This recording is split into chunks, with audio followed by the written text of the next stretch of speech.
So I was okay with that. Anything else? 7 PM, Planning Commission meeting for October 21, 25 will call to order. Roll call, please. Tom Nelson here. Lou Yang here. Tushar Desai here.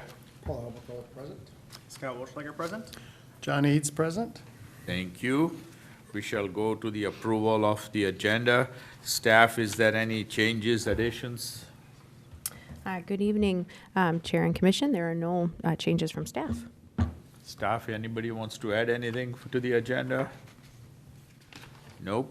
Is there a motion to approve the agenda as presented? Motion to approve. And got the second now, so all those in favor of approving the agenda as presented, say aye. Aye. We have all ayes. Oh, Jen- I did have Who- one question. Do they add the letters in that when people's names are on here, and then the letters that come later, are the names put in there too?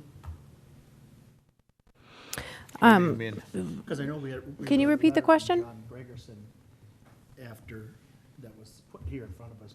They didn't come up and speak, but that Are you was talking, an- so you're talking about the, about the minutes or the agenda? I just talked about the agenda. We gotta go to the minutes yet. And if I could just real quick, who provided the second to that motion? I didn't hear. Paul, me, Paul, okay, thank you. Mr. Jump Ahead. Okay. so we shall now go to the approval of minutes. Are there any changes that need to be looked at? That would be more my question. would Now come you in. can ask Paul. Do the letters get put into the minutes? If I understand the question, is it, if we get a letter from a member of the public or somebody in the community regarding a project, does it go in the meeting minutes? Yes. No, it does go in the project file, and it is in the record for that application, but it's not in the meeting minutes specifically. Because they didn't speak, they just sent a letter. Right, yep. Okay. It's in the report, and it would be also included in the file that we would keep. So then I got another question regarding the minutes. Majority of the time, if 90+% of the time, all of the recommendations are approved outright by all the members. There are rare times one member says nay during the hearing, and we normally have comments from that person to be put out as part of the record so that the city council, when they look at it, they get an idea of why one party or two, whoever it is, did not agree with the motion and did not accept it as presented.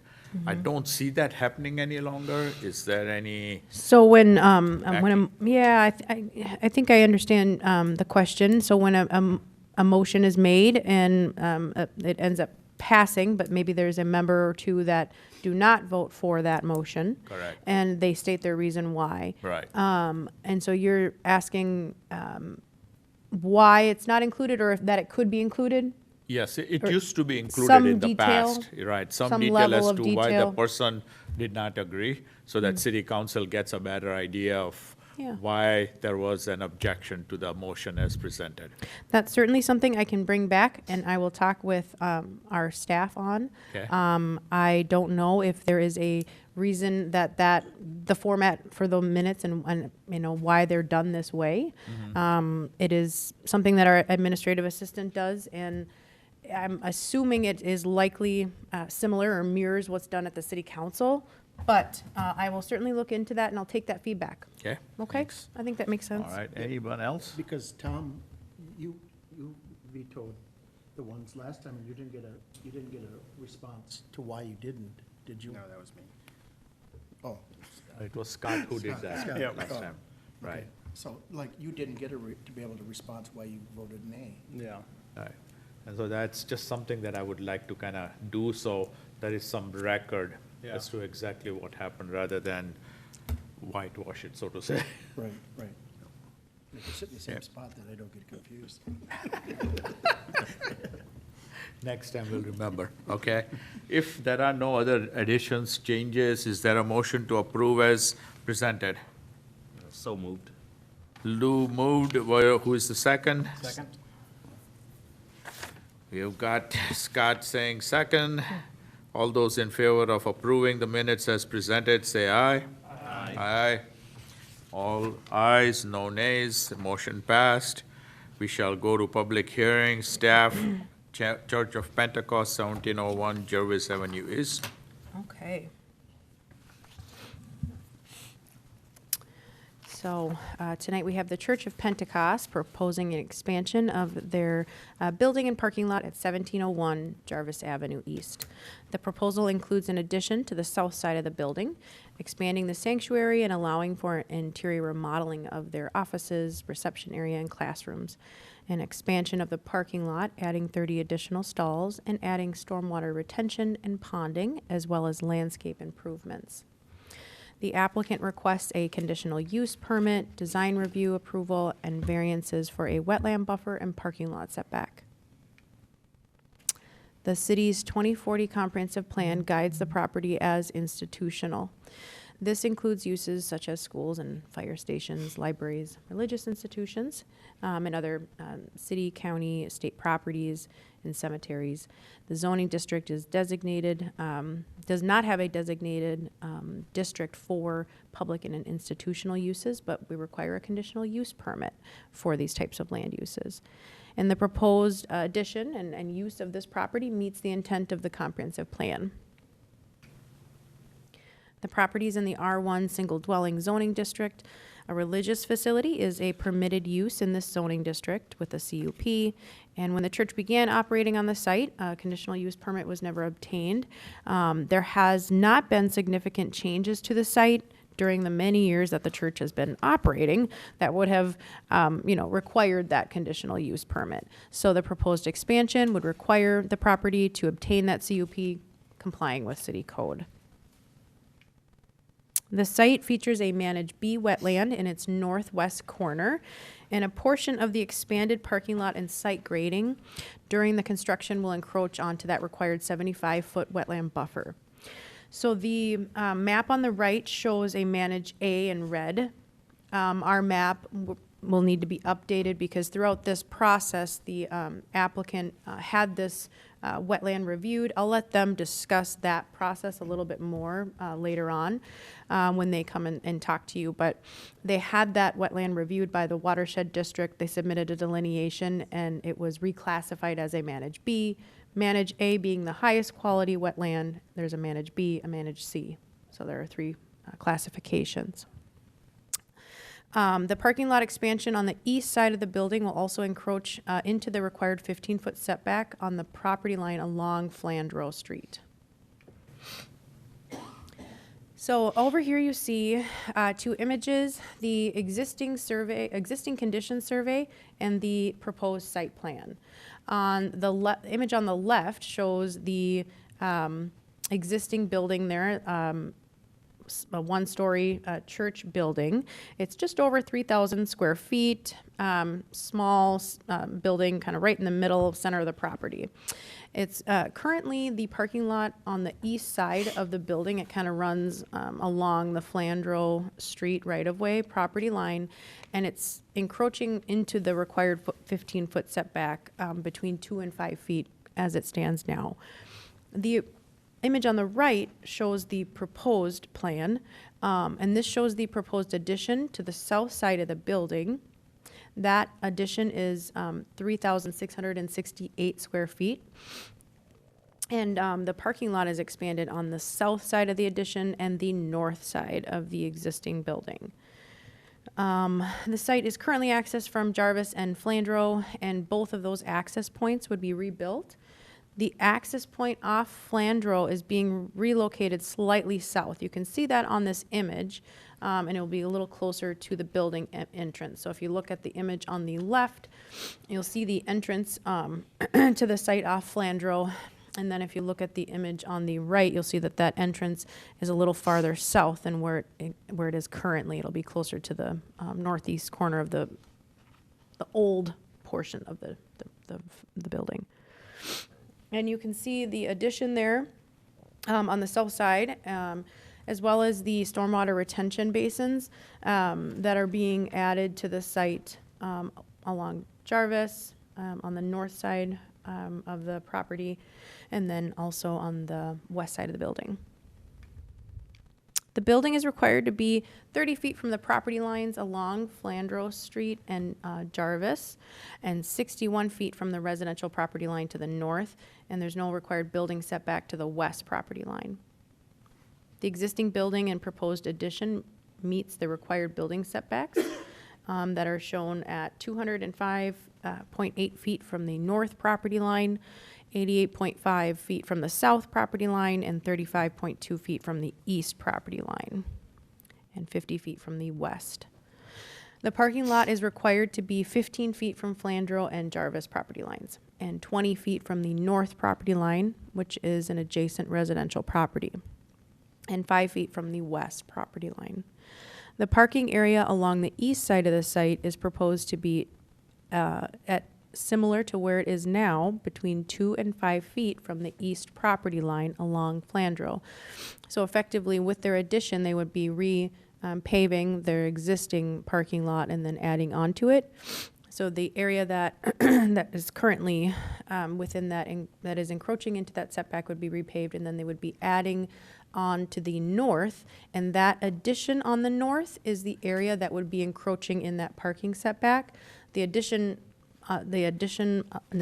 parking on the south would not be encroaching further to the south or to the west setback, but it would be repaved. And then the parking lot setbacks to the north, south, and west property lines are achieved.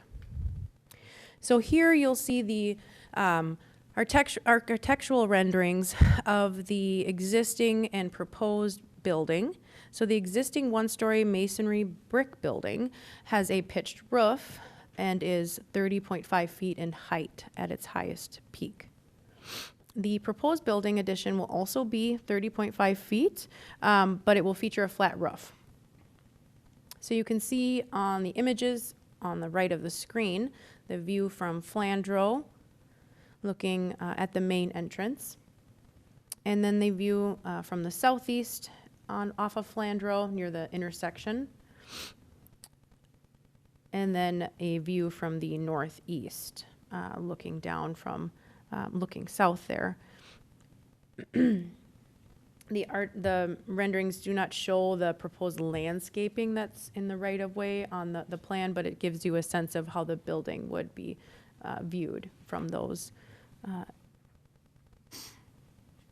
areas.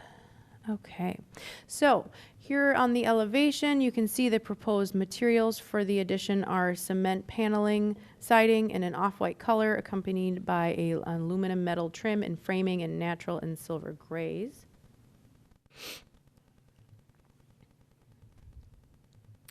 The existing building is the white image. The addition is going to be the kind of silver gray colors that you're seeing there. And you'll see the different views. So looking from the north, looking from the south, and then looking from the east and west.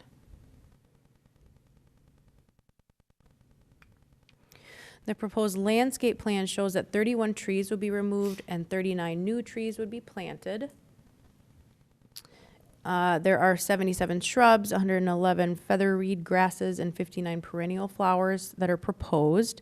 There is a landscaped area within the 20-foot parking setback to the north property line is provided, giving that screening of the parking lot to the adjacent residential property. That's a code requirement. According to the environmental review, the applicant will be submitting a revised tree plan and landscape plan that reflects the code requirements regarding tree removal and replacement. And then also there are some recommended species that they would like them to update on that landscape plan where applicable. The site has a managed bee wetland, as I indicated before, on the northwest portion of the property. And so the project would require a 75-foot, the wetland requires a 75-foot buffer. The project will involve grading up to the wetland edge for the installation of a stormwater discharge pipe and an infiltration basin, which will extend 45.8 feet into the buffer. And then the parking lot on the north side of the building will encroach 29.5 feet into the buffer.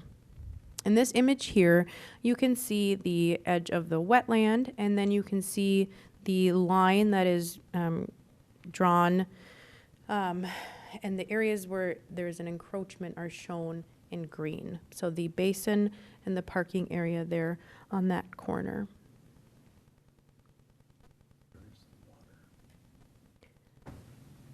This has like a thing, doesn't it? Maybe it doesn't. Okay.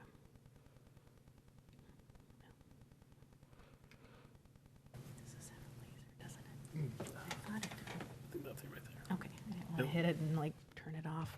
Okay, we'll do this. It's not- Oh. Haha, okay.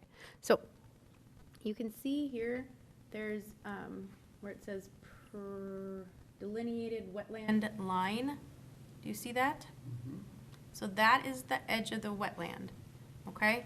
And then code requires a 75-foot buffer, which is out to here, where nothing can be built there. But then it further requires that there can't be any just any activity. So that is the requirement is because of the grading that will occur for the project will encroach into this area. That is the dashed line that's shown here. Around the site, that is the construction limits.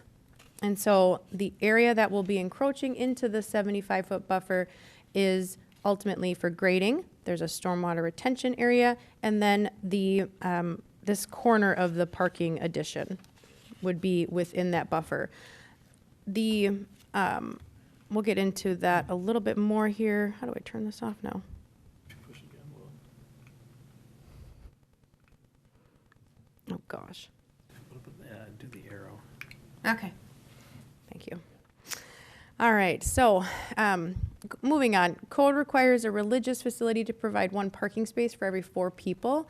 So based on the maximum building occupancy, once the addition's complete, that maximum building occupancy would be 270.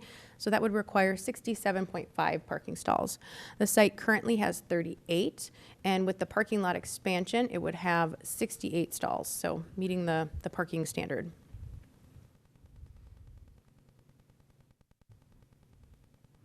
And again, here you can see the parking lot along the east, and then the parking lot that's on the south side of the building.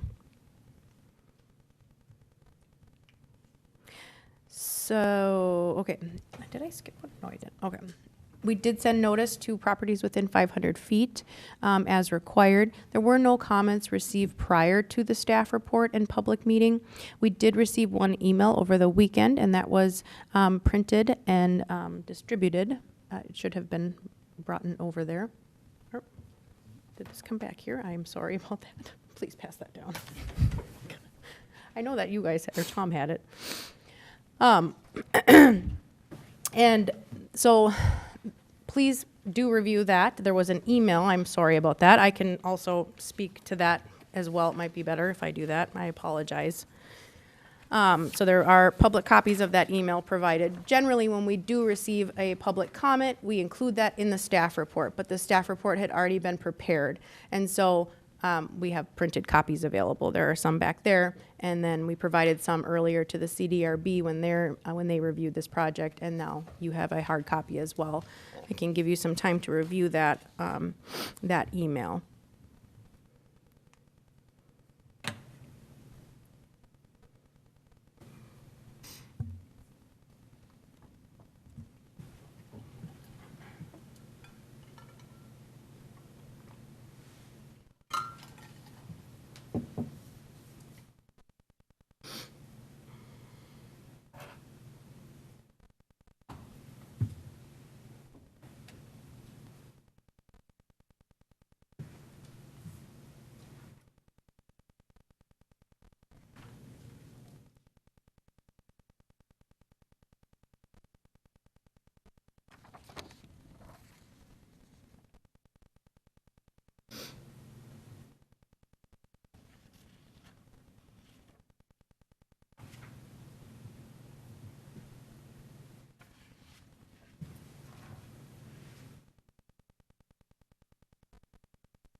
like when it's real quiet.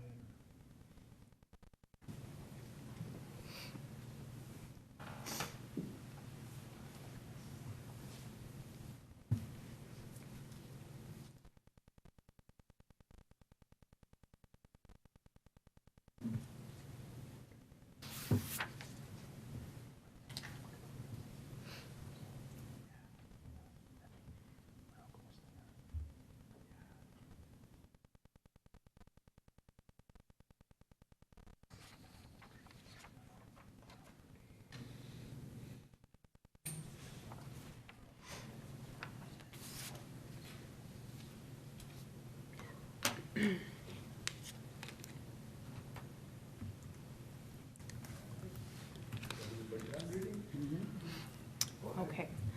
Thank you for taking the time to do that. I apologize. I had those over there earlier, but I must have picked them up when I was changing out the name tags, so I apologize for that. But I wanted to make sure everybody has all the same information. So thank you for doing that. Again, that email now will be included in the reports that will go to the Environment and Natural Resources Commission and to the City Council, and any other comments that we receive in that time as well. Do you know how close that house is to the property? It's on Flandreau Street, so Flandreau Street is directly east, as you know. I believe it is on the east side of the street, and maybe a little farther north, just based on the address. Okay. Okay, so with that, earlier this evening, the Community Design Review Board reviewed this project.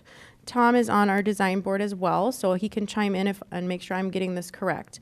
The Community Design Review Board reviewed the design plans. As part of that, they look at the parking lot layout and the overall site design. They did recommend approval of the design plans and the motion that was provided to them.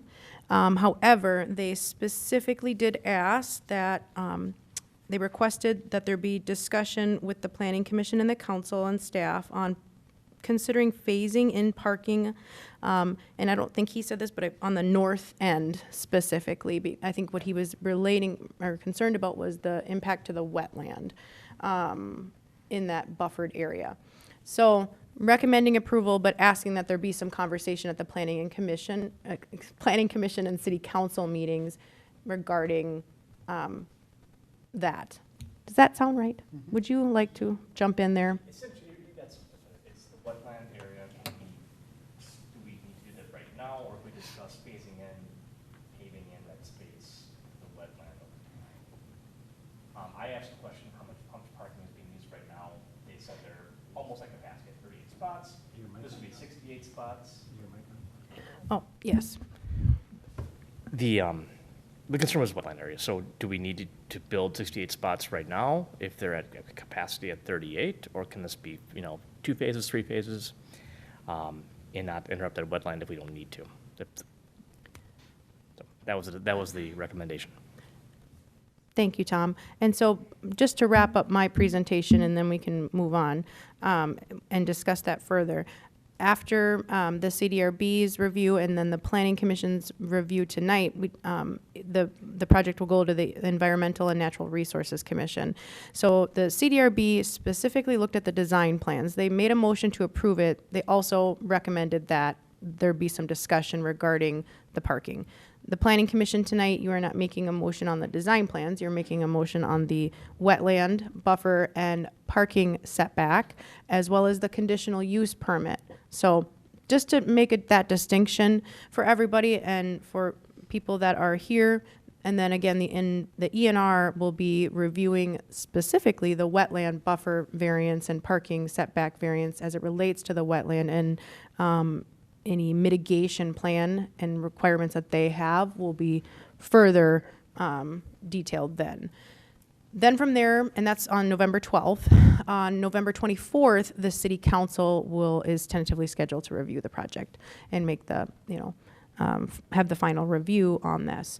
So with that, I have a recommended action for the Planning Commission here, and I can answer questions, and we have a number of folks here from the applicant's side of things, operational as well as architectural and civil side. Sure. Before I open it up for public hearing, members, if you have any questions, because I do have a question regarding that buffer. And Elizabeth, you had noted that there is a meeting with the Environmental Commission, but my understanding was that wetland buffers were privy of the Planning Commission to approve as proposed or not. Is that the right? Yes. So Call or not? you're holding the public hearing here. Correct.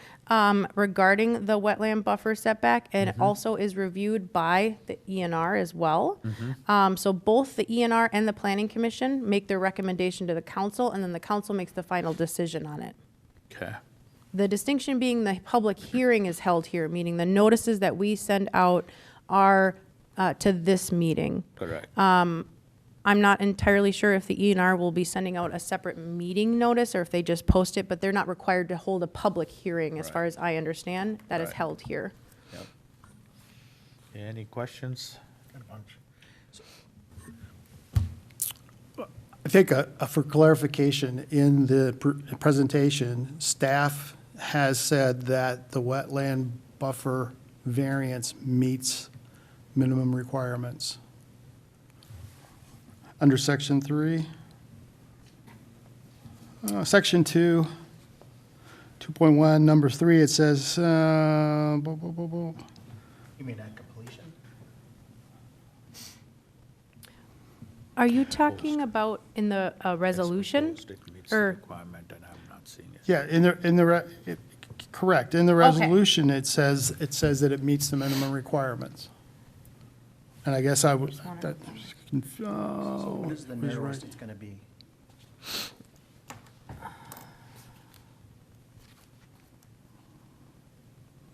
I can pull that up.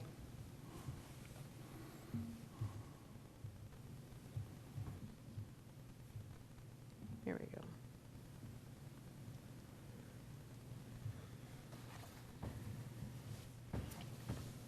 So on page 25 of 72 of the packet, it says here, before the city council acts on a wetland ordinance variance, the Environmental and Natural Resources Commission and the Planning Commission will make a recommendation to the city council. This is from our code. The city shall hold a public hearing for the variance. The city shall notify property owners within 500 feet of the property for which the variance is being requested at least 10 days before the hearing. The city may require the applicant to mitigate any wetland, streams, or buffer alteration impacts with the approval of a variance, including but not limited to implementing one or more of the strategies listed in the mitigation section of the wetland ordinance. And that was what I was referencing earlier, where the mitigation plan is approved by the ENR. And they work with environmental staff on that. To approve the variance, the city council shall apply the findings for a variance as approval in Minnesota state statutes. I can outline those if you'd like, if that's helpful. Well, And that, yep, that section 1.03 on page 25, Page 25. that talks about the site has a managed B wetland on the northwest portion of the property, which yes, page yes, 25 yes. of 72. 1.03, Right. yes, mm-hmm. My question is, I read that we are infiltrating 45.8 feet into the 75-foot buffer on one side, and then on the parking side, we are encroaching 29.5 feet into the buffer. But then the last statement says, the building addition and parking lot expansion project will require a 75-foot variance for the wetland buffer. So they are, I'm assuming, but if I add, okay, it's maybe 45 and 29, they're adding together to say they need a 75-foot variance. No, what that ultimately is, my understanding is, okay, so if you look at this here, do you see that with the areas that are shaded in green? I just put it back up on the screen.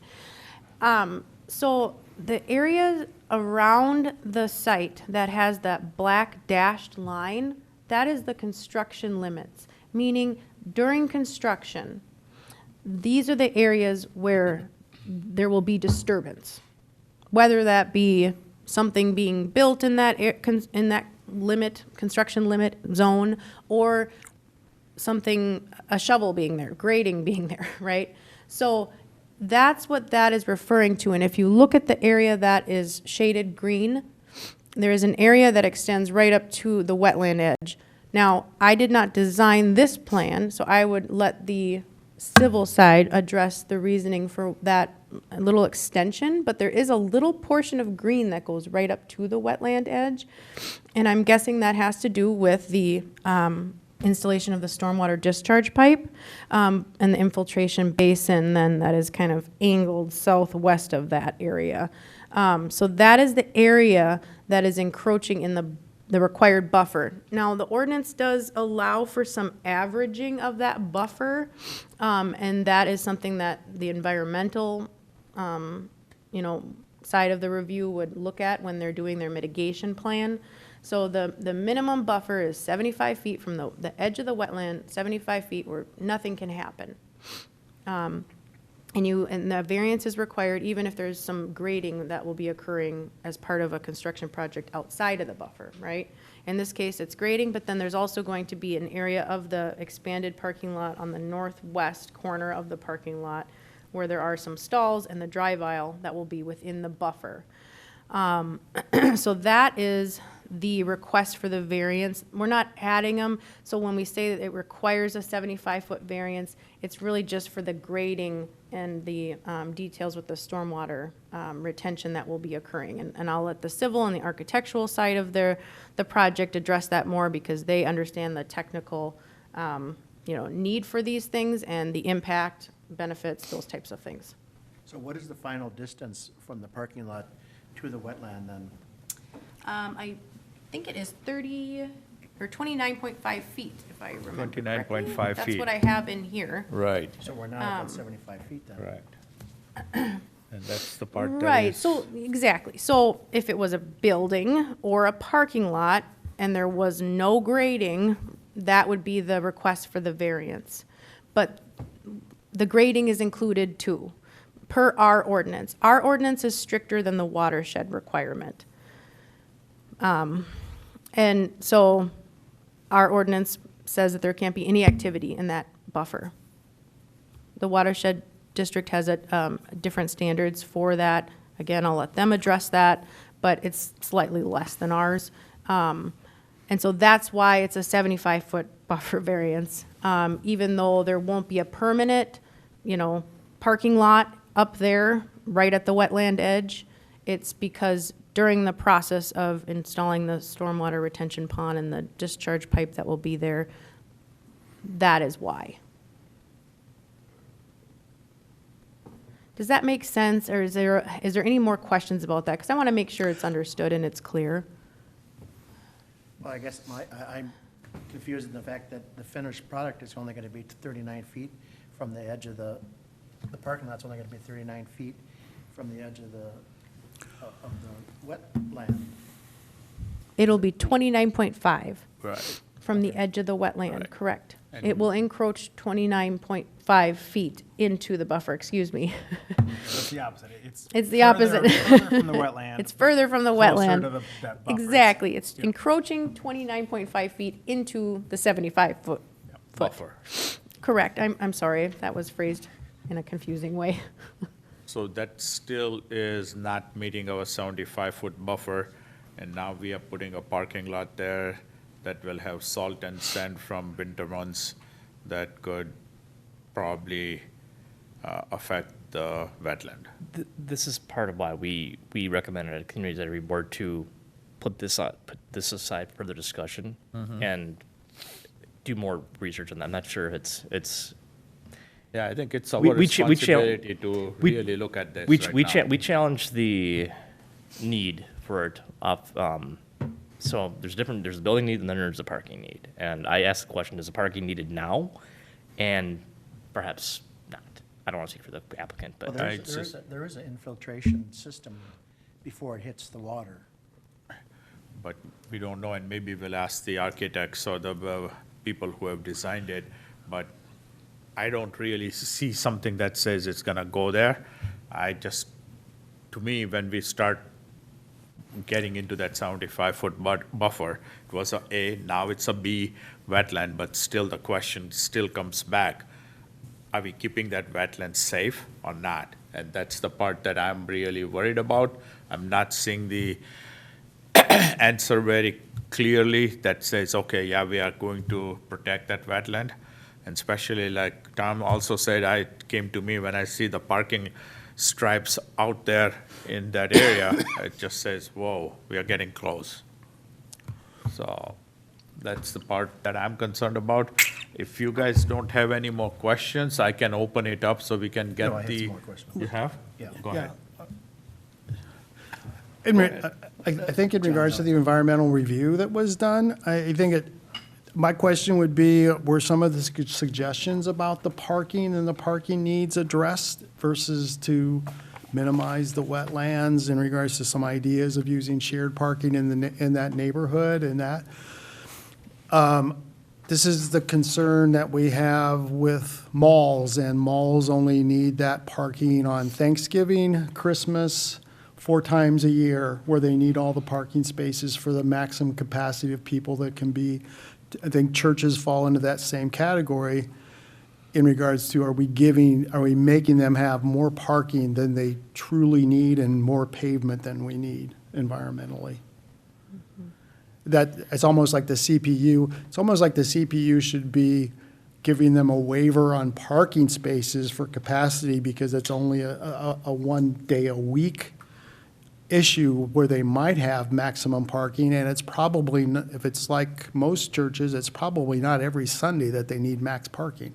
It's a couple times a year. So I think that's maybe where the CPU could work around, change that, so we kind of get around some of the environmental issues, which seems to be the issue with the buffer zone. But we need to find out what their attendance is first, because maybe they're already at that amount, and then when they have a holiday, Sunday, whatever, then that number's gonna exceed that by quite a bit, so then they're gonna have more parking issues. I won't speak for the applicant, I'll let the applicant speak, but when I asked the same question, I said, at your 38 stall capacity, how often is it full? And they said they're not full right now. Obviously now, maybe a bigger building, more attendance perhaps, but that's why we, in the scope of the district review board is only design, so it's not used. So so the only thing we were able to say, which I think we were in the same thought pattern, was, okay, we like the building, but we're not so sure about the parking idea with this in relation to the wetland. Yep. And I think that would be, it might need to be split, the motion might be split in 2 parts, I think. Correct, the motion is in 2 parts, so we can address the parking variance separately if need be, but I'm even looking at the larger prints, I just find it very close, so we got to get some resolution there. Well, also, normally we get a survey of elevations. We didn't get that this time unless it wasn't on a page I didn't see, because the elevation survey really helps me to visualize the drop and everything, where, Yeah, and this is in the, let's Okay. see, it should be. I don't have my glasses, so I can't see nothing today. Yeah, there is elevations in Oh, here. okay. Yeah, page 34 of 72. Yeah, it's Okay. on page 34 of 72 in the packet. And you can So zoom in it must on drop off that. significantly there, don't it? Yes, That's what so it there is looks this, to me like. I think that's part of the reasoning for some of their location. But what I was just going to say is, that conversation did occur to some extent to address some of what you've brought up, with staff and the applicant ahead of their resubmittal.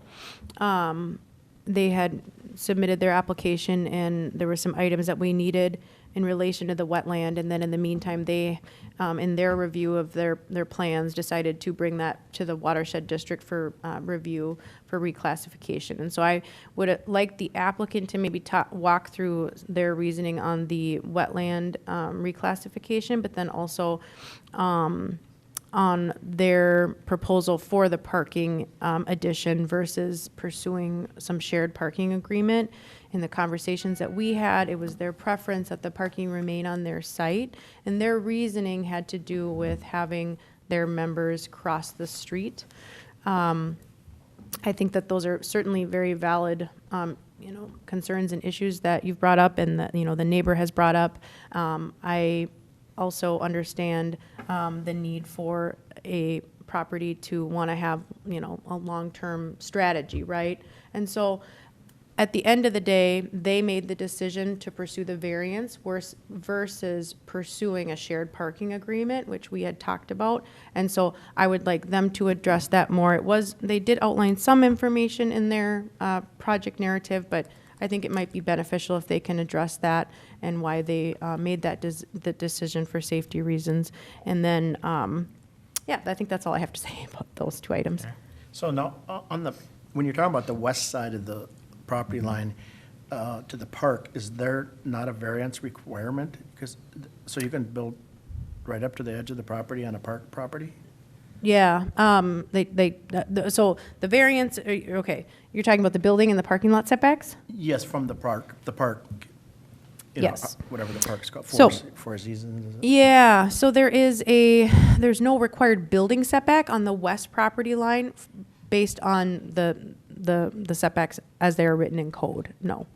And that just has to do with, we require, 30 feet from an adjacent street right away, and then 50 feet from an adjacent residential property, and then that is increased based on the wall area and the building height, and that's how we get to 61 through some math. So next to a parking, there is none. No. Oh, wow. There is a parking setback. In this case, it's 5 feet from the west property line. That's achieved. The building itself is set back 50 feet from the west property line. And there is some, as we talked about, grade. And you can see that on the elevations too, on the building elevations. Does the existing parking lot have a curb? No. So will they have to bring that up to, Yes, yep, Okay. and they will be as part of this, let's see, it should be on here, the landscape plan. So this kind of shows, there'll be a 20-foot setback on the north that will have a screened landscape area on the north side of the parking lot addition. There will be some, and this will be changing slightly because there are some changes in the recommended species that they've proposed versus what our Environment and Natural Resources, they'll be looking at it specifically as it relates to the wetland, but our environmental team that reviews the project and sustainability coordinator, their recommended species that they want to see in there instead, and then also updating their tree removal and tree preservation plan. So there will be some slight changes to this, but overall, there will be an increase in landscaping on the north, and then on the east where there currently is none, and that there will be a curbed area. So there's currently no, if you look, there's no landscaping in the right-of-way, even though the parking lot currently encroaches in that setback. So the 15-foot setback is there to allow for landscaping before the property line. In this case, their parking lot goes between 2 and 5 feet to the east property line as it stands now. And so there's no landscaping there currently. As part of this proposal, there will be landscaping in that area, and the city engineering staff has reviewed that, and they're in favor of them proposing landscaping in the right-of-way area. And so they will be reviewing that. Ultimately, that will come later at permitting, but they would be reviewing the plan and ensuring there's any, coordinating that effort of planting in the right-of-way. also, too, I talked to Shauna today, too, about the touching into the buffer area, that if they have to have 150% in is it called a SURI insurance plan to cover the cost to replenish all that area there that they touch. Oh, right. So there's engineering escrows, but yes, there'll be a planning escrow, and that's detailed in the resolutions in the report. There's either a letter of credit or an escrow that's required before they can obtain their building permit. It's 150% of the landscaping improvement costs, and that is to ensure that the site is secured. If for some reason the project were abandoned or not completed, or they install the landscaping and it dies, the city would conduct inspections over the next, sometimes But it's. that was, I was basically asking her about the, when they touched into that buffer area, that they had to make sure that was all covered too at that 150%. And they had to have a plan of exactly what kind of native plants and everything they were gonna put back into there, since they were touching that with grading. Right, maybe she's talking, yeah, the native plugs or something. Right. I'm right. guessing. Within that area then. Yeah, yes, it's very specific what can be done there, Right. exactly. And the So- question I asked was, how do you come up with that number, 150? And they said that the builder would determine the amount of products that are gonna be put in there. Yeah. And then they would look at it and say if that seems reasonable, and then they would charge off that. Yeah, so what we do is we take in a bid from the applicant, from their landscaping, for their landscaping. And we review that, and then we provide the amount based off of that, generally. Now, what would be the setback on an A wetland? 100 feet, yep. So it's And 25, okay. yes, so 100 feet is the minimum buffer. And then, as I mentioned, there is, and this isn't, I do not administer this section of the ordinance, so it's not my area of expertise. But, so, each wetland has a classification and a minimum buffer and setback identified. There are also average buffers in certain instances that apply. And again, that is something that would be reviewed through the ENR with their mitigation plan. I had asked Mike about that too today, about the classification and the delineation of it. He says that a lot of times when they first calculate them out, they're looking from a sky thing or a big view, and they really don't know until somebody comes in with Yes. CUP, and then they say, well, this isn't right categories, and that's how it got changed. That's my understanding as well, is Right. that it was classified as a managed A, that the watershed, they classify them that way unless they know different when they first did the classification system. Right. And so it's kind of it's up to the interested party to pursue that further through having a wetland delineation and providing that for review for agency review. So that was submitted to the watershed district, and then they made their determination. Any other questions? If not, I will open up the public hearing. The parties that are, What do you want the people to come up first? If we have no, that's where I'm going. The parties that are proposing this development, if they would like to step up, give us your name and address, and talk to us about the proposal, please. Mr. Chairman, Planning Commission, thank you for this opportunity to come in front of you. It's a very lively discussion. I appreciate that. I'm going to let my associate here, Joseph, talk a little bit about the civil engineering, the sort of site elements that you've been talking about. And he's a civil engineer, and turn it over to you. Could you please give your name, please? Oh, Brian Tempest again, from St. Paul. And I'm Joseph Reef, civil engineer with Civil Site Group. Sign in again. Yeah, I'll do that after. So the wetland delineation was done because we got some as-built information that it was a detention pond. And there's FES structures to the north and the west. So there's just evidence that it's a constructed pond. So that's how we had that done. So the scientists did the delineation. Excuse me, hang on a second. Is your microphone working? Otherwise, we won't catch the recording because, He said he's not. It says it's Yeah, working. good. Maybe talk a little closer to that one. yeah. Or louder. Turn it down. Or towards you. bring the microphone closer to you so that we catch it all there. So just about the wetland, the plan will improve water quality to the wetland. In the existing condition, sand and salt run off the site untreated, no curb. So we're building the ponds, and we're going to capture and infiltrate the 1-inch rain event. So we're improving the water quality there. And then on the north and the east, there's ample room for screening and landscape improvements. Wanted to mention that as well. Let me just build on that, because the distance from the curb to the property line is about 17 feet, if I'm not mistaken. The purpose of having a 15-foot setback is that you might be up against a parking lot right there, but you aren't. So now you have a boulevard that's as big as the setback, okay? Plus, we have to go beyond that. And so you have plenty of room, which would be, but when I say that is because the setback is intended to be 15 feet for the planting. You see where I'm going? So when we take that boulevard and plant it, it meets that sort of intent of the setback that is from a street.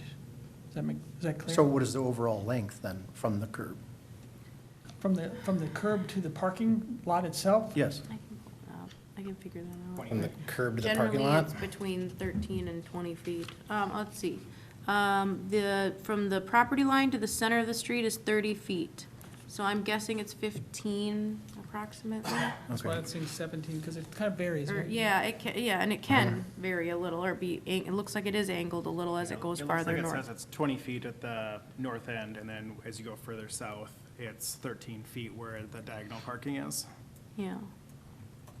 So the right-of-way width can vary, and the right-of-way area is from the curb or the street to the property line, and the property line is always farther in from the street. So a lot of folks think the property line is maybe right on, at the street or the curb, but it's actually, it can sometimes be, not always, less likely 50, but it's usually around 10 to 20 feet is kind of the average distance that we have, depending on street width. So the one other thing I wanted to mention was about the encroachment into the wetland buffer. The stormwater discharge pipe does go right up to the edge of the wetland, and that is the case on the north property line. The city street has a pipe that discharges directly to the wetland, and that's best practice to reduce scour and erosion. And it's going to be discharging clean water, treated. That's by the by the filtration system that you put the rocks in that, right? Right, it'll go into the infiltration basin, the rain garden, we call them, with plantings in it. So it'll infiltrate and go into the plants. Any excess will go through the structure to the discharge pipe right up to the wetland edge. Is that like just a big metal or plastic culvert that sticks out of the ground? Yeah, it'll stick out of it'll be buried as much as we can, but it'll stick out at the end. Right, or otherwise it would come and, out. We keep the slope low to reduce velocity. Much of the purpose of this setback, you got to ask yourself, why do they have 75-foot setback for a managed B? Why do they have a 25-foot setback for a managed C? Why do they do that? And the answer is to make sure that the water is filtered as it moves towards this pond, right? Because like you said, Mr. Chair, you want that water to go into the pond and not have a negative effect. And so right now, from the street, there's a pipe that goes right into this pond. No filtration, nothing, right? So you talked about salt and whatever. That's already happening, but that's not ours. Ours, we want to be very careful to take anything off this now curbed parking lot, so you're controlling the water, and taking it down into this infiltration area that cleanses the water, and then it moves it into the pond cleaner than it is currently. So I want to be clear about that, because I think you could probably vote against this, not knowing that it's better than the current situation, only because of proximity. Proximity is an issue, don't get me wrong. We're 29 feet less than 75. But when you're taking the water and you're actually treating it, and not chemically, just naturally through filtration, and it's cleaner going into the pond, that occurred to us as being a positive. What is the life of those then that they have to, we take the gravel out in that? The life of what? Of the filtration system that they have to redo the gravel in that? Of the rain garden, I suppose over a long period of time, it might get silted in, and that would reduce the infiltration capacity. The plants would always provide their benefit, and those would grow more, and they would provide more benefit over time. But the infiltration capacity, that might get silted in over time, and it's pretty easy to just get rid of the top inch of soil, of silt, remove that barrier. Since it's not an underground basin, you obviously have access to it to do that work. So So Joseph, maybe 20 years would be the answer. so you guys mentioned that the city is running a pipe right into that wetland today, Yes, and the park also is. and the park is also. But there is no parking over there that I would be too worried about. But if it's coming from the street, is it not doing the same thing you guys are proposing to do, to run it through some of the ground as a filter before it gets into the pond? Or is the pipe running right into the pond and dropping it into the pond and contaminating the pond? I don't think there's any BMPs or best management practices. I think it's just going straight in. Mr. Chair, I think it's because it's just old. It's old. Yeah, 1970. There were practices that weren't undertaken then that there are now.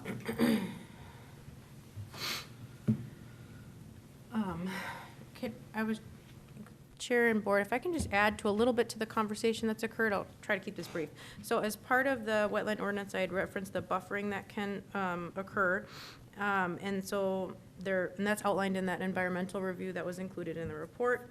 The wetland buffer mitigation plan that I was referencing, that's required for construction of a project, and that would require averaging, and that's through that mitigation plan. And then as part of that, there is a maintenance plan as well that they're required to enter into, and I was looking to see if it has it on here. I don't believe it is, but it is a long-term maintenance agreement of that mitigated area. So they are in a maintenance agreement with the city to make sure that that area that he was just describing to you is maintained.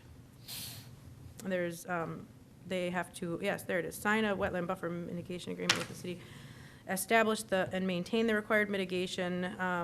It says for a 3-year period, there is a cash escrow letter of credit to cover 150% of the mitigation in that buffer. And they retain that for up to 3 years.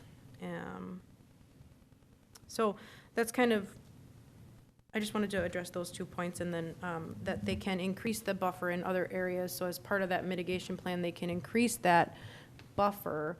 Like, for example, on I know this is flipped, but the west side of the property, behind the existing church, they could increase it that way, which would reduce it in the other portions, up to 50 feet. And right now, with the current proposal of encroaching 29.5 feet, it would be 45.5 feet of a setback, to answer that question from before. So their maximum time that they take care of is 3 years. After that, then the property owner would That's be what's responsible. detailed in the environmental review. I thought it was longer than that, but yes, it says a minimum of 3 years. Because I know that only the silt on the top, but the rocks actually have an aggressive filtration to them that leaches off to the cleats, I think, too, don't they? Like certain rocks will, like lime rock will break down the acidity of it and that. I don't know how detailed your filtration system is, but some of them are done that way. Talking about the rocks in the infiltration system, Yes, or the yes. riprap at the? In the filtration system. That's just gonna be in situ soil, just whatever is there currently? So it doesn't have a rock base that filtrates through.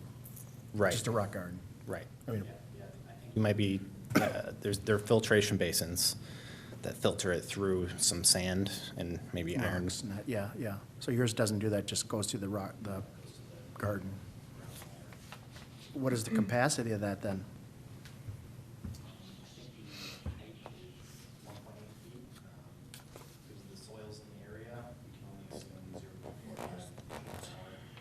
Infiltration, so it limits our depth.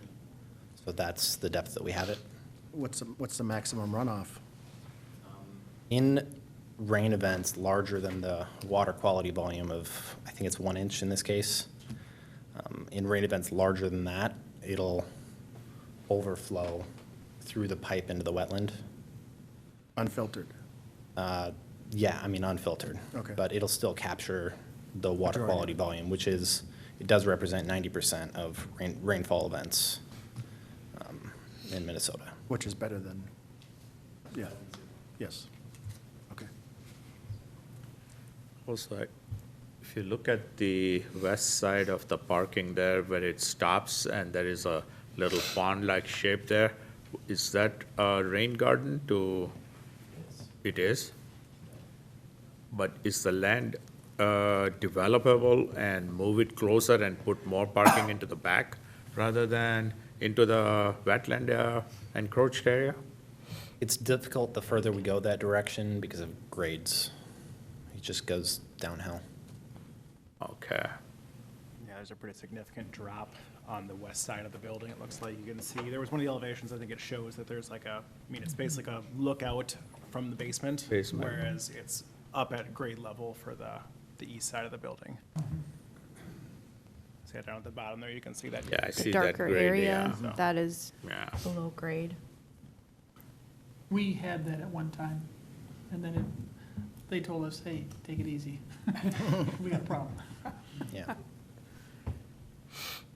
Okay, and then, the proposal was made in the earlier meeting about phasing in the parking. Just from a financial point of view, if you had to do the parking in phases, does that cause hardship? Or would it be just as well that you could do it in phases and not impact the financial implications? We talked to the owner, and they see that as a possible, definitely possible. I mean, you're just going to build less, right, to start with? Right. So Right. that's amenable, sure. I think if that is something that we're going to pursue here and at the council, it should be clear too, though, the recommendation on that, because they, paid for a variance application related to the wetland buffer and the parking. So there's a $1,385 application fee and a $46 county resolution recording fee that is paid for that application. So if, you're saying we want to see proof of parking versus we're just going to approve it as is, meaning, I think that should be that should be detailed, meaning you're making an approval or making a motion to approve it, but that however many stalls you decide is not built at this time. It's designated as proof of parking, right? So you're saying they don't need that later, I guess, is what I'm coming, because then they would have to come back through this process, like if you did not. And if that's also what you want to do, that's fine, but I just want to make sure that that's clear. Yeah, and then you got to figure at least 7 to 15% increase on the parking cost per year waiting too. Minimum. And,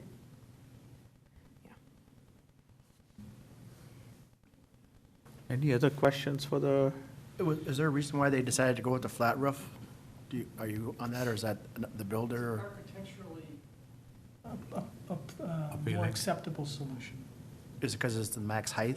Is that too a reason? Because I know we have, We have 35 feet on this side, so I can't remember what oh, for the height of the building? Yeah. It's 30.5, I believe is what I had on here. That's what when I had looked at the elevations. You can't see that measurement, but it is it's on this image. You cannot see it, but it is in the packet, on the PDF. You can see it better, but it's 30.5.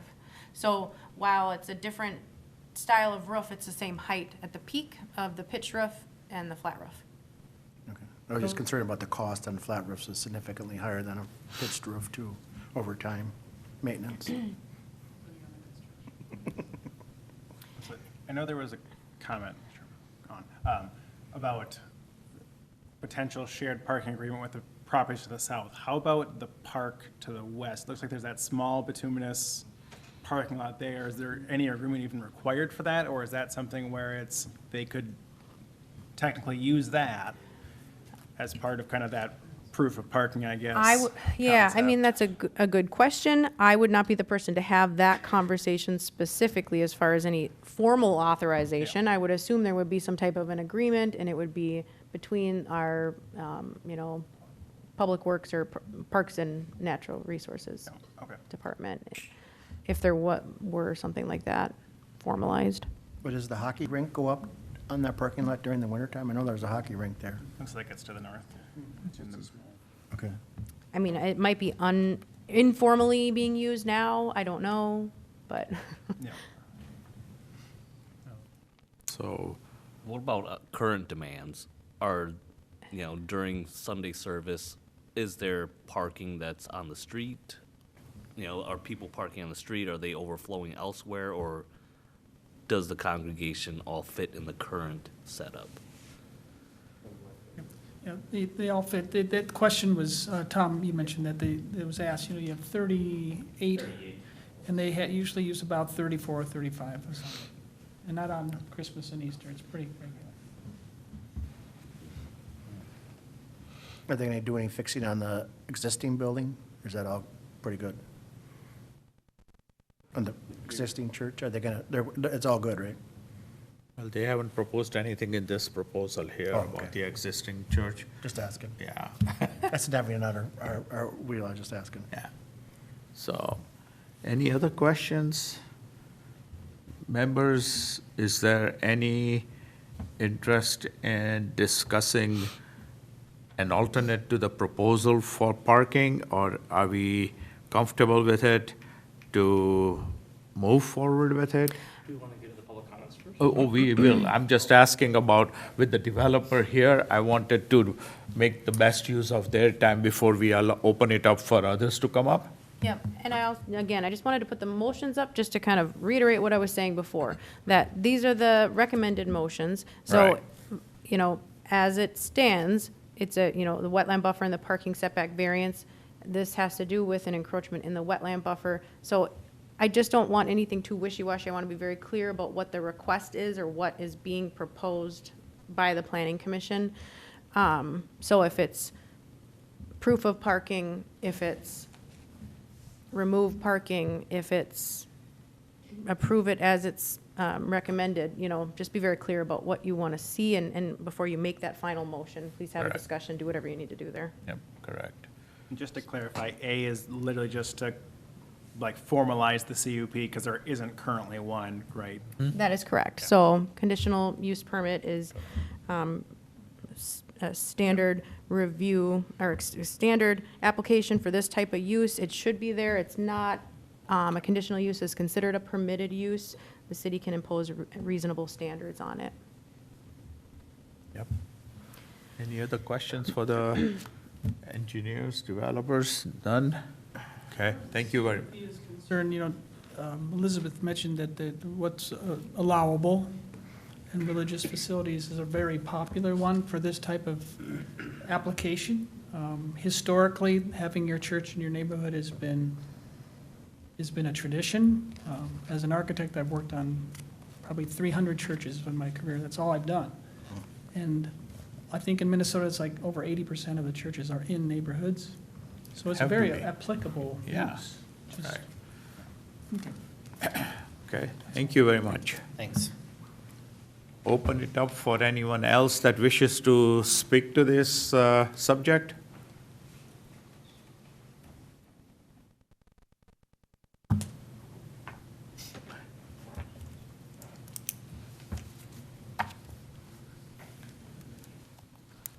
So if you could give your name and address and sign in, please. Okay.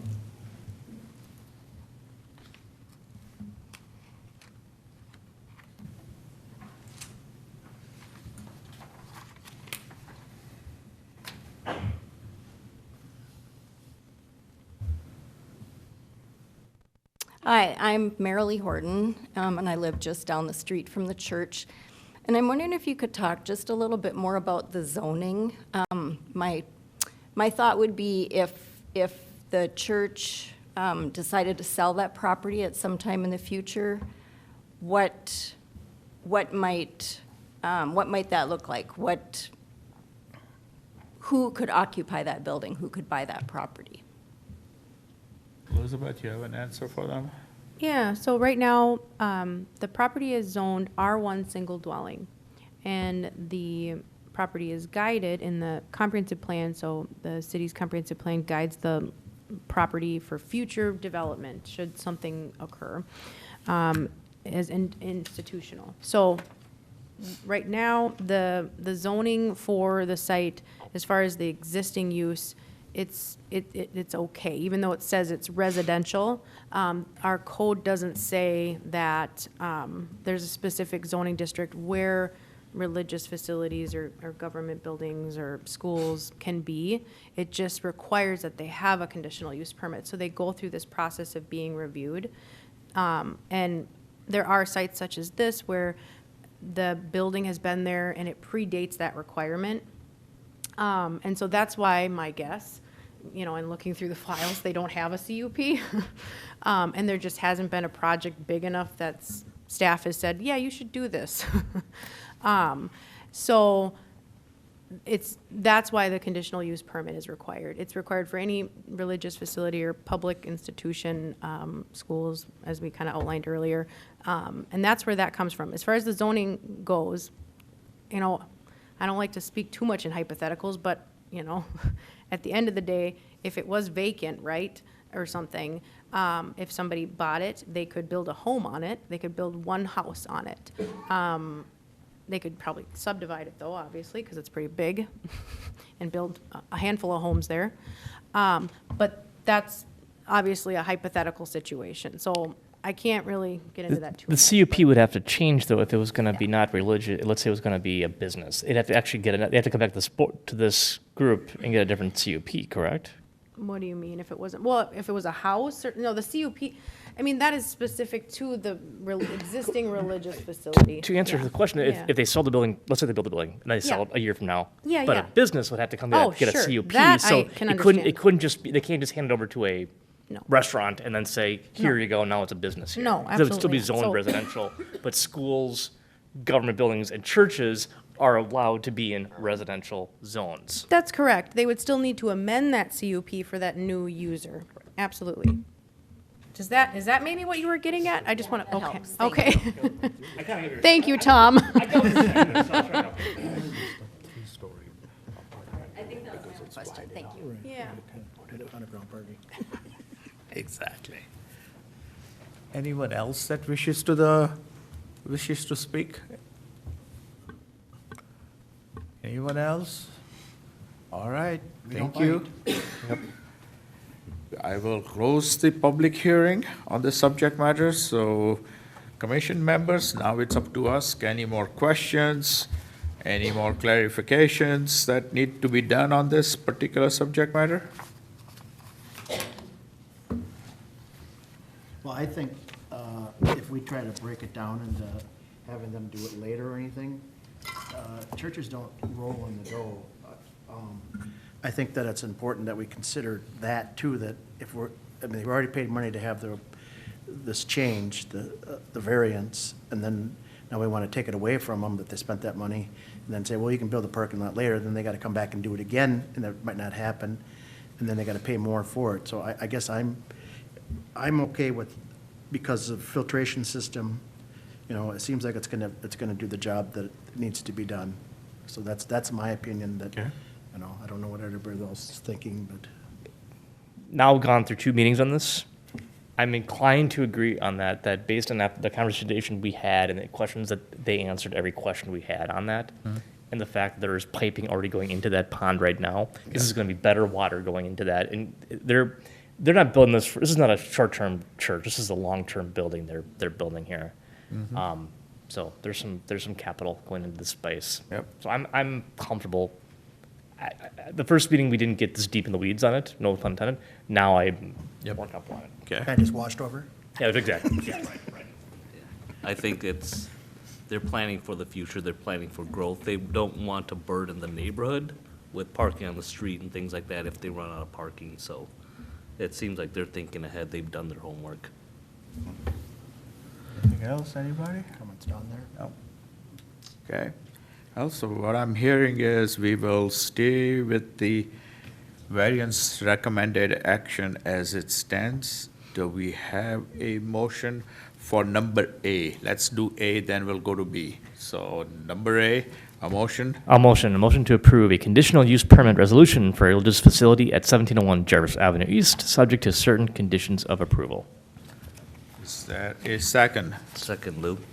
Lou is second. All right, all those in favor of approving recommendation for item A, I say aye. Aye. There are no no's, so it passes. Now we shall move on to number B. Who wants to make a motion? Lou, you go I ahead. will make a motion to approve a wetland buffer and parking setback variance resolution for a building addition and parking lot expansion to be constructed at 1701 Jarvis Avenue East. I will second. Tom is second, all right, we've got the addendum. All right, all those in favor of approving the motion B, say aye. Aye. Aye. All ayes, motion passed. So you folks know, we just recommend city council is the final verdict on this, so they will go to the city council for approval, which is November 22nd. Yes, the 24th, I believe. Let me just pull that up here. Sorry. There's still a Environmental and Natural Resources Commission Correct. meeting. They can make 24th, thank you. recommendations, but we are the ultimate authority. Yes. For these two. Yep. November 24th, and November 24th. November 12th is when it will be reviewed by the ENR. So Okay. those two meetings will be occurring. And if anything changes, it will be updated on the project page on the website as far as those meeting dates, but that's the schedule as of now. Okay, so there are no other public hearings today, so we will move on to item F, new business, capital improvement plan 2026 to 2030. Staff report, please.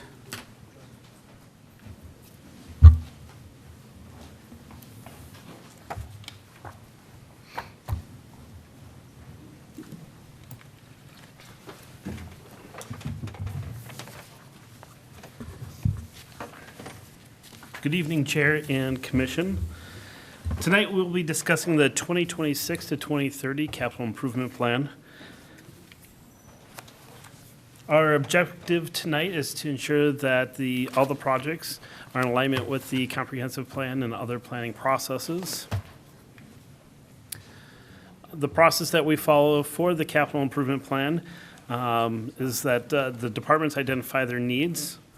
They compare those needs to the strategic plan and make sure that they align with the strategic plan. They identify funding sources, and once that's done, they add them to the 5-year CIP. We do look 10 years out, but we only publish a 5-year CIP or capital improvement plan. From there, we add those items to the annual budget, and then bring them finally to council in December for adoption. There are many different funding sources for each different item and project that we have. So vehicles and equipment, we generally go with pay-as-you-go or tax-exempt leases. We try to do as much as possible with pay-as-you-go just because it's obviously cash, no debt. With building improvements, we use our building funds, which is usually levied funds, or debt. Street infrastructure would be debt, franchise fees, local government aid, and municipal state aid. Park improvements, park dedication fees, as well as debt. And then redevelopment, we look at towards tax increment financing. The capital improvement plan guiding principles, it pretty much starts off with council identifying their priorities for the upcoming year. Focusing on debt reduction. I'll take a moment here to kind of discuss that a little bit more. Back in 2013, the city's debt was over $81 million, almost $82 million. Council's priority was to be under $50 million, so they've worked very hard at getting the city under that. So currently, or as of December 31st, 2024, It was just over $48.6 million, so quite a significant decrease over the years. And part of that is just planning and for the funding, whether it's levying for funds and setting that aside, or just to make sure that we can do a pay-as-you-go as much as possible. They also, the principles are based off of the guide and the street improvements that are needed. And we'll discuss those a little bit more later. Leveraging our local government aid. In 2025, we are receiving just over $2 million in local government aid, which is great. The problem with that is that it can go away at any point. The state does certify it each year, but that's something that we know we have it set for 2026. We don't know if we'll have it 27 going forward. Again, pay as you go. And then we look at the projects to make sure that they're sustainable, environmentally, but also financially sustainable. Look at the economic development impact, just to make sure it aligns with the city and the city's needs, and then balance all the items above. The timeline for the 2026 to 2030 capital improvement plan is as follows. In August, we had 2 meetings with council to discuss budget and CIP. Last week, the CIP was presented to the Parks and Recreation Commission. Tonight, we're looking for an approval and adoption by the Planning Commission. And then in December, the council will be asked to adopt the 2026 budget as well as the 2026 to 2030 CIP. The purpose of the plan is just that, planning for the future and creating a planning document. It does not authorize the expenditures or the projects to move forward automatically. They still all have to come through council individually. The adoption of the CIP is required in order to issue debt.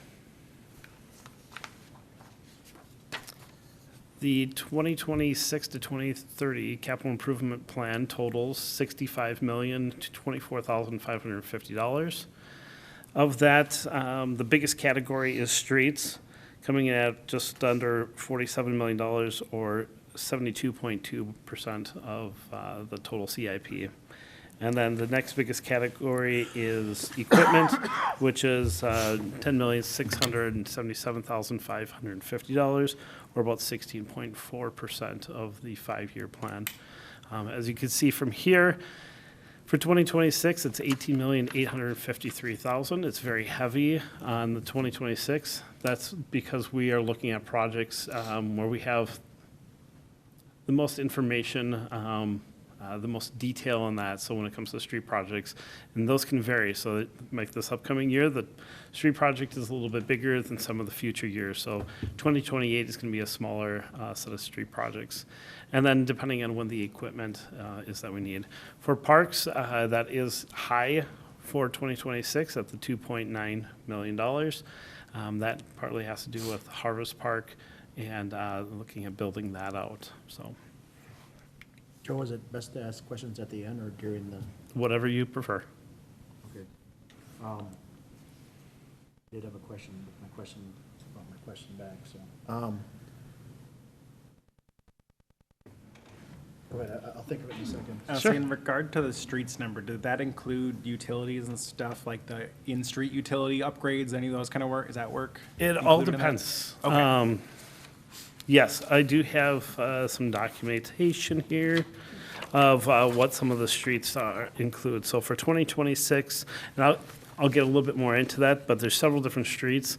There's a certain amount of length, but one of the areas is having the existing curb and gutter replaced, improved, and then another area will include pavement replacement, stormwater treatment methods, and installation of drainage infrastructure. So some of them can be just a smaller, the top level, just taking everything out and then rebuilding it and doing some curb. And then some of them can, once they get to be more expensive, it is digging down and replacing the infrastructure underneath. Okay. I do remember my question now. On the street there, what percentage does the city chip in comparison to the resident? Is it, because I always had the assumption that the residents paid majority of the street repairs on residential streets. So there's, I don't have the, I'll see if I can pull it up here. So there is a assessment process that goes back to the residential property, or to all properties. And there's a set amount, and it's part of our fee schedule and that. But it is made up of a wide variety of funding sources. So I'll pull up the 2025 or 2026.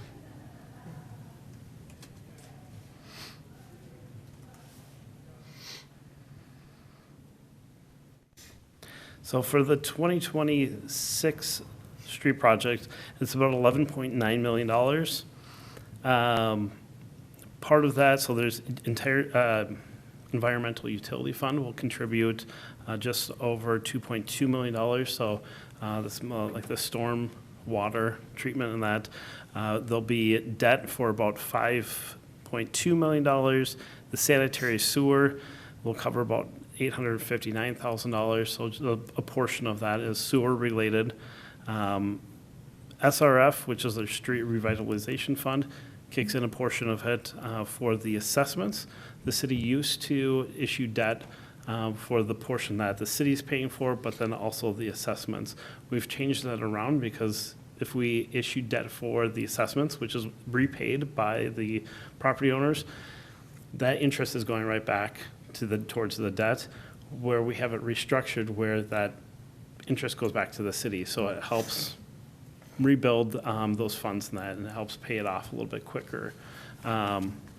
Just ultimately is, I mean, it's the same cost for the resident or the home or property owner, but it helps the city in the long run versus issuing debt and putting that interest back into the through the bonds. Right. Makes sense. St. Paul Regional Water is contributing about $274,000, so they have a portion of it. And then the water, or the WAC fund, is contributing about $350,000. So there's quite a few different funding mechanisms for this project. It is one of the larger ones that we've had recently. So to get a little deeper into the street projects for the 2026 to 2030, it's proposed to construct 13.44 miles of streets, and that's about 9.96% of the total streets. So what that is it's not like necessarily complete reconstruction. It can be just smaller portions, like I was saying.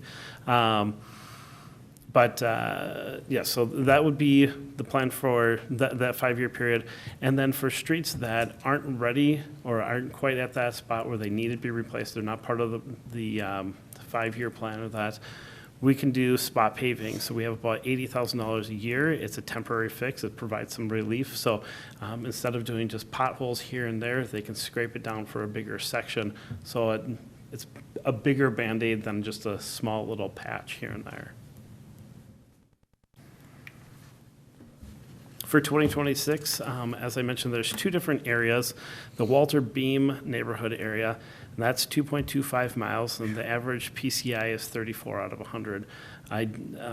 Ideally, I mean, you look at it as a brand new street would be 100 out of 100, so the lower the number, the worse shape it is. So we want to get those replaced as quick as we possibly can. They do go through, and I don't recall exactly how many miles per year Public Works actually walks the streets to see the conditions of the streets. But they keep that record of that, and then once they get into the high 50s to low 60s, they start putting it more on the radar of this is going to have to be replaced in 3, 5 to 7 years. Area B is County Road C, the County Road C neighborhood area.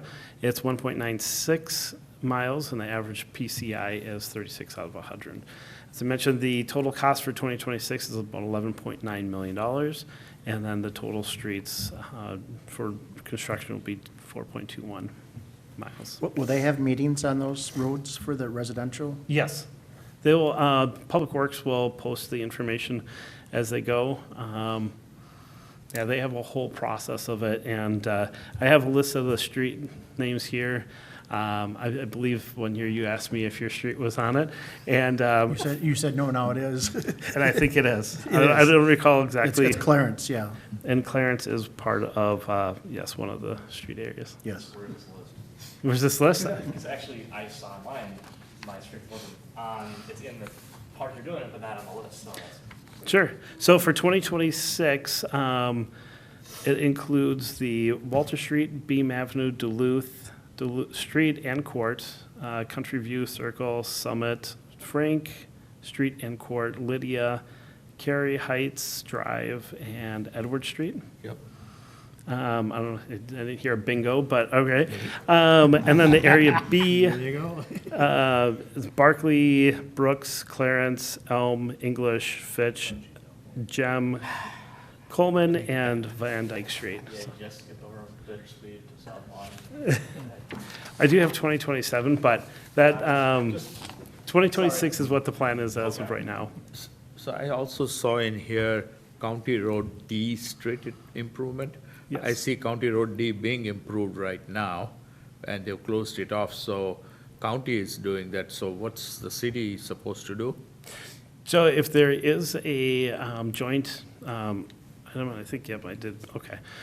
So a bunch of these on here are listed for the joint projects with the county. So those, the county would take the lead on, and the city would potentially contribute some funding towards it. If it's a certain section that's related to the city, if it's streetlight utility, we would take care of some of that stuff. So I'd have to look specifically at the details. I don't know all the details on each one of these street projects, but I can certainly provide that if you like. No, there's no, like, last time that street came up, we were able to partition against it. That doesn't happen anymore. It's kind of a go. If the street's at that P, whatever it is, that's a go then, right? Kind of basically? It's at that point that they do have it on the list, and then they'll start working on the replacement of it, getting bids, having neighborhood meetings and that. Yeah, they've been drilling all the last couple months. I'm sorry? They've been drilling in that in the corners and okay. stuff too already.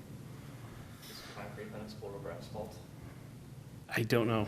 Great question, but I mean, just the asphalt roads, just, the concrete in itself just buckles every 2 years. Yeah, concrete's 10 times better, Yeah, but that's, I mean, twice as expensive. well, but also you aren't doing it every, Yeah. yeah.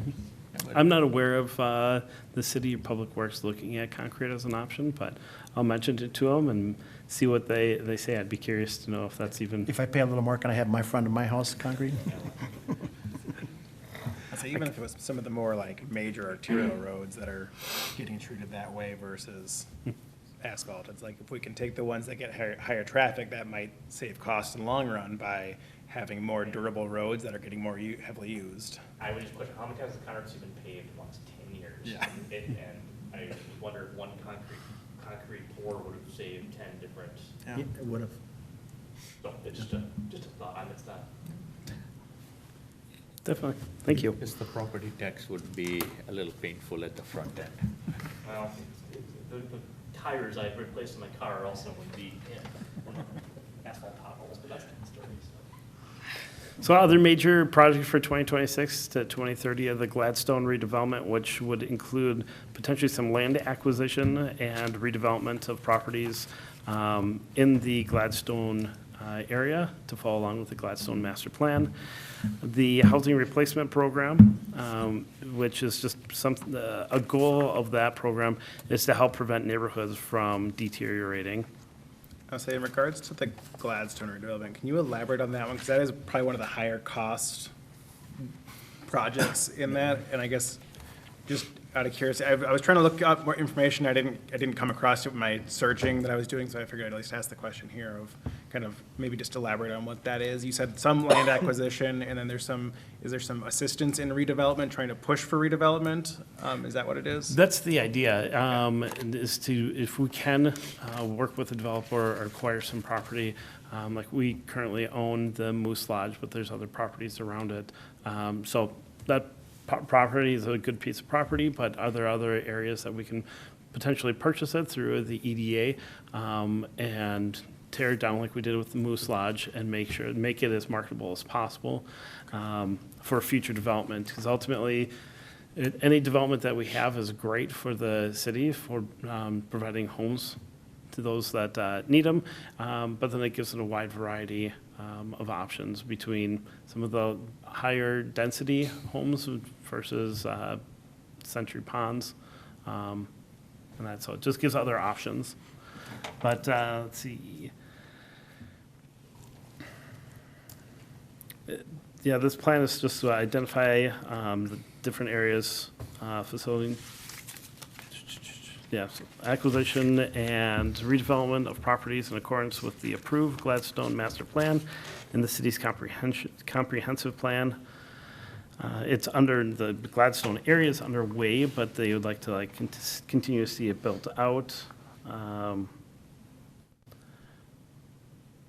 So yeah, it's basically just looking at other opportunities to see what we can do as a city to help for some of that new development in that area.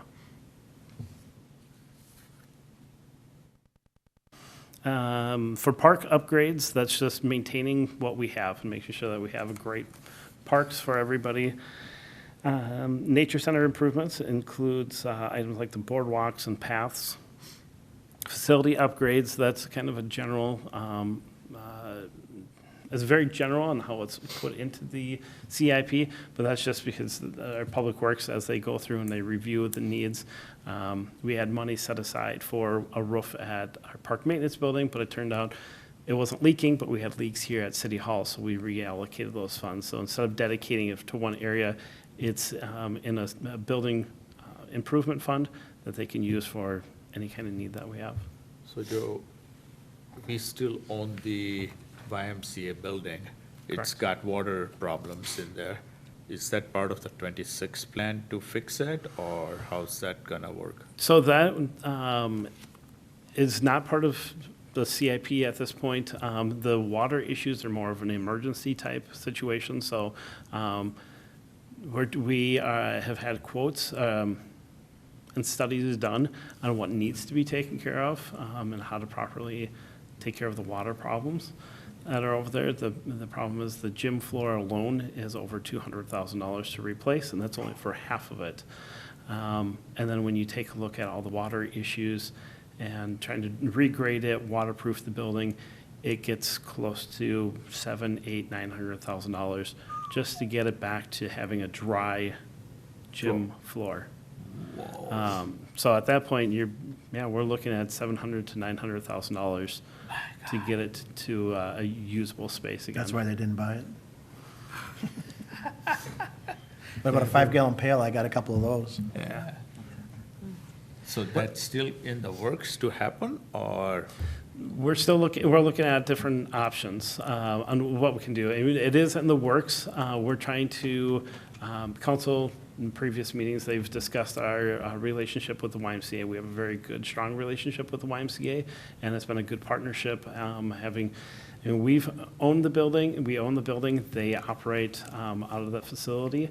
And they have contributed towards capital over the years, and same with the city. So we have been making improvements to the building, but unfortunately, it's not enough. If you look back, I want to say it's the September 22nd workshop. There's a big discussion on the community center. Leo A. Daly did a report on the facility, and based off of when we do repairs in that, it can be upwards to $16 to $20 million to repair the building just to get it to where it needs to be. That's not tearing it down and rebuilding. That's just taking what we have there, doing new roof, new HVAC systems and that. So it's very expensive, but we want to make sure that we're going to continue a partnership with the YMCA if we're going to be investing that kind of that amount of money into that building. So there's quite a bit to it. There's a separate lease with the Ashland Productions. That's kind of a sublease with the YMCA between the two of them. So there's that lease that they're working through, and then the lease with the city ends at the end of October of 2026.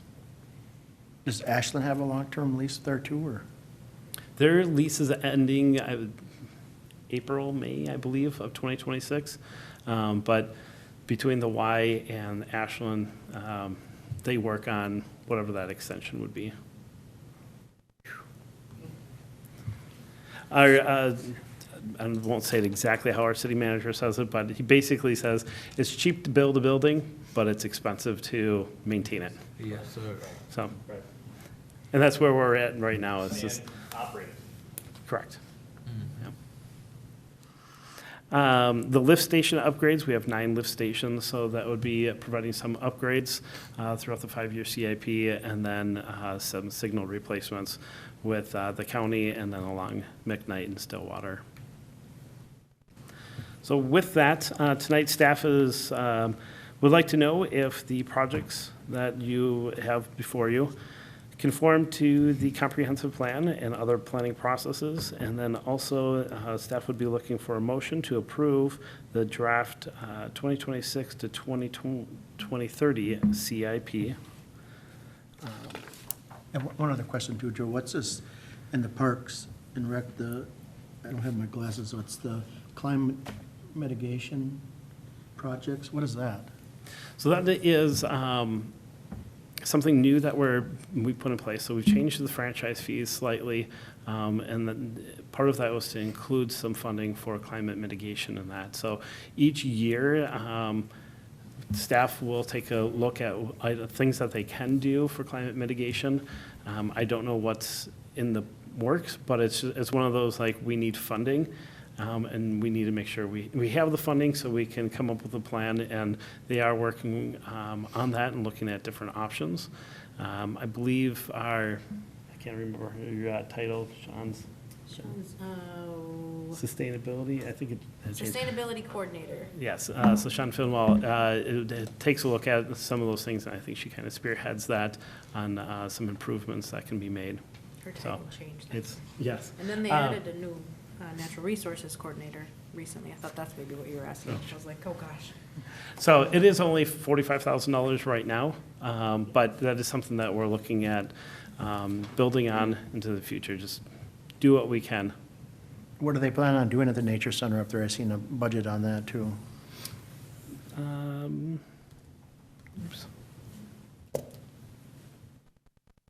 Looks like 300,000 at the nature center improvements.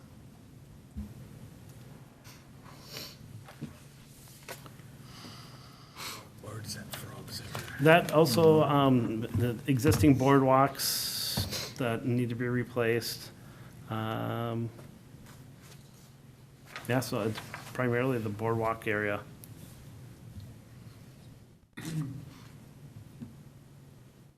My other question is, how come we don't get more of a time to look at this? I know a lot of guys don't, but I'd like to ask more questions than that, and I don't think I have enough time.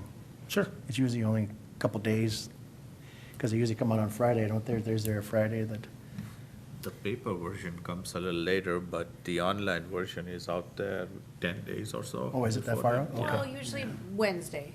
Well, So, okay, I mean, I think last week on Wednesday she had it posted. okay, Wednesday, Yeah, about a week, okay. but And if there are certain items that you're curious and you want more details, each project or item in the CIP has at least a 1, if not 4-page kind of report that goes along with it on what the funding sources are, what the expenditures are going to be, and then cost savings potentially would be another page to it. But for the most part, I mean, they'll all have at least the 1 page with information on what the project is. And that's all online with that, or? It is not online. It's okay. online once the CIP is adopted. Okay. But it is something that, once you get the packet of information, and if you want something else, I can certainly email you additional documentation. Just due to the number of items in there, it'd be quite a few pages. Right. I want to say just from Parks alone, it was around 42 pages for the small amount of projects that they have. Wow. But certainly, we can look at that for the future years. Yeah, sure, and if I have any other questions, I can ask you. just Definitely. To clarify, even though if we pass it, it doesn't matter, but Yep. just so I know next time. And then I'd be happy to answer more questions, but before there's a vote, I just wanted to point out on the last couple attachments on the packet. The first one is a list of all the projects by department. So you can see where they're all coming in place. And then the second one is by funding source. So you might see the street project listed on there 4 times, but that's because it's coming from 4 different funding sources. I just wanted to mention that, so as you take a look at that. So those 2 attachments should be the same amount of money then in the end. It's just 2 different versions of the same information, kind of how it's broken out. Correct. Yep, and yeah, if you take a look at the bottom of it, on both charts, it's the first column of figures is $18,853,000 for both of them. And then the total at the bottom right corner of each one is $65,024,550. No, I know the council had talked about cutting the budget down for the expenditures and that. What do they cut? What do they do to lower that expenditures? What gets cut out, or what do they spend less on? There can be a wide variety. So it can be on operations, taking a look at what can be cut there. So it could be that, or it can be some of these projects and that. So we do levy, I believe it's $250,000 for building improvements. So if they say we need to cut $250,000, that could easily be taken from there. The problem is we're not putting anything aside. One of the things that we've been talking with internally about, as well as with our council, and then we did get have Ellers, some advisors, do a formal financial management plan for the city, just to kind of take a look at 10 years out on what we could expect in that. So that was presented to council at the last meeting or workshop. Part of the problem is with all the assets that we have, the city has not put funds aside for repairs. Just like you ideally do with your own personal homes, you don't want to put money aside for a new roof or furnace or that. We aren't necessarily doing that, at least not to the level that we need to do. $250,000 for several multi-million-dollar buildings doesn't go very far. This a small section of roof that we replaced this last year, it was around $110,000. And it's a fraction, maybe a 15th or 10th, not even a 10th of this building. So it all adds up quickly. A lot of what we're trying to do and build up for the future is making sure that we have funding available, so we're not issuing debt, and we don't run into a financial issue where we need a new roof through the whole building at $1.8 million, and we have $250,000 allocated for that year. So we're looking at trying to plan out and try and build some of those reserves as we need them, and as we can, with trying to keeping it in mind the actual impact to homeowners and property owners as well.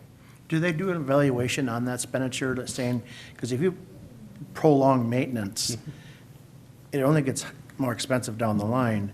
So do they actually evaluate saying, okay, we're not gonna fix this roof, we'll wait until we get the money. Well, now it leaked all over the floor, now we got a $200,000 floor we gotta fix. Do they do a kind of an evaluation to look into saying, maybe we should just borrow the money to get it done, because in the long run, it's gonna cost more money? Do they? Definitely, yes. We do have those discussions internally, and if something did happen and we needed to replace the whole roof all at once, we certainly would go then back to council and just say, hey, this is something that we need to do, we need to issue debt for it. As I mentioned, we went from over $81 million to under $50 million, so that was a huge push. However, if there's an emergency need that we need to do something, or like you were saying, based off of the cost, let's do it now when it's $1.8 million versus waiting 4 years and it's $2.2 million, taking a look at that. So we're trying to plan for some of the even further out to make sure that we do have funding sources available for some of these. And that goes to the pay-as-you-go when we need to do some of these things, we'd rather pay as you go. However, if the need came up, we definitely could issue debt. And that kind of goes back to one of the first slides here. Vehicles are usually smaller, so we try to do pay as you go. When it comes to a fire truck, when they're $1.5 to $2.2 million, it's harder to do that. So we have issued debt or tax exempt leases for that. But then when the bigger items for buildings and streets and that, it's generally debt that we have to issue for them. And ideally, by putting money aside and preparing for some of these, we can do major repairs in advance of a major water leak into the building or that. Things like park improvements, we don't get enough park dedication fees nowadays because the city is fairly well developed. Correct. So are we pretty much going on a debt basis or pay as you go? We do have funding in the park fund, park development fund. So we'll use part of that for different projects. However, let's see, I have another Do the slide tree here. calculations go into that? Or- The trees? Yeah, when they don't have enough Those, trees approved planting, doesn't that fund go in those there? go into a, It does, yeah. the Like senators go to the tree preservation fund. Yeah, I believe it goes into the tree You might be preservation right. fund. You probably know the Um, fund better than I do. So it's a separate fund that those funds will go into, and then they can use that for purchasing and planting trees. When it's not the right, the caliber, right? Right, Yeah, correct. I was going to show you here, on here. So that $2.9 million for parks under 2026, about $1.2 million would be for, I believe it was the Harvest Park. But we'd have to issue debt for that. We just don't have the funding available for it. Some of the projects, for example, the nature center, like the boardwalk there, it's one of those things that it has been on the list, so you might have noticed that some of these things might be on the list. Well, we might not have been able to get to it. Sometimes the availability for vehicles, we see that a lot with public safety, that it might take 2, 3, 4 years to get a fire truck, to get an ambulance. And unfortunately, we can place that order now, and there's no guarantee we're gonna get it for another 2, 3 years. And we can place it, but there's, the cost can go up because we're not necessarily locked in at a price. Here's kind of a stupid thing, I don't know, but that's how my brain works. What if they were, like, that boardwalk thing, what if they were to do some type of, companies that come and do that, give them write-off benefits for donations, and also let them carry the debt instead of a bond, and let them, give them the interest rate for holding that instead of issuing a bond? Is that like a weird thought in my mind, or? I'm not going to say that's a weird thought, but I've not heard of that.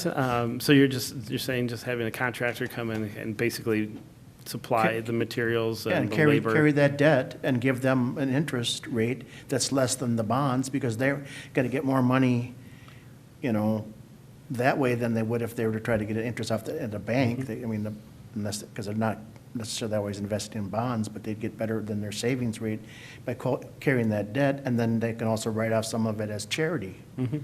I'm not sure if that's an option. I'd have to consult with the city attorney on those options. Because there's always been ways to try to make things more economical, you know? Like the YMCA, why don't they, all the memberships there chip in and do a workday there, and they can all help out and get cheaper on their membership? You'd get garbage for workmanship. Maybe the insurance. Yeah. Well, you sign off on it. No way. Yeah, well, they sign off until they're, Until they're hurt. not the worst that get hurt though. No, not the stupidest thing heard. Any other questions? No, I'm good. Nope. Are you Good. doing that for any of your clients? Carrying their debt? If I could get an interest rate. Oh, okay. My my bond rate might be lower than your interest rate that you charge. That's really always the case, believe me. Seen enough of it. So is there a motion to approve the draft? John? Motion to approve the draft of the 2026 to 2030 CIP. Second? I'll second that. Scott seconds that. All those in favor of approving the CIP as presented, say aye. Aye. All ayes, no nays, it has passed. Joe, it's all yours to take care of. Thanks. Good job, Joe, you did good. That's a lot of work, I'm sure. It's an ongoing thing every year, you gotta keep updating it. If you have time and interest, our 2025 budget and 25 to 29 CIP is on our website, 603 pages. It's all the detail you could possibly ask for when it comes to the budget and that, so. I hope you have help. Pardon me? I hope you have help when you write all that stuff. We do it all by hand. Real quick, who seconded that motion? Scott. Scott, okay. Yep. Got it. Yep. Thank So, you. we don't have unfinished business, anything for the commissions to talk about today? Then, staff presentations, none, no visitors. Meeting is adjourned at 8:57. Do you know what they're doing down in Conner Road C, right by the, as you're going up the hill by Jim Street?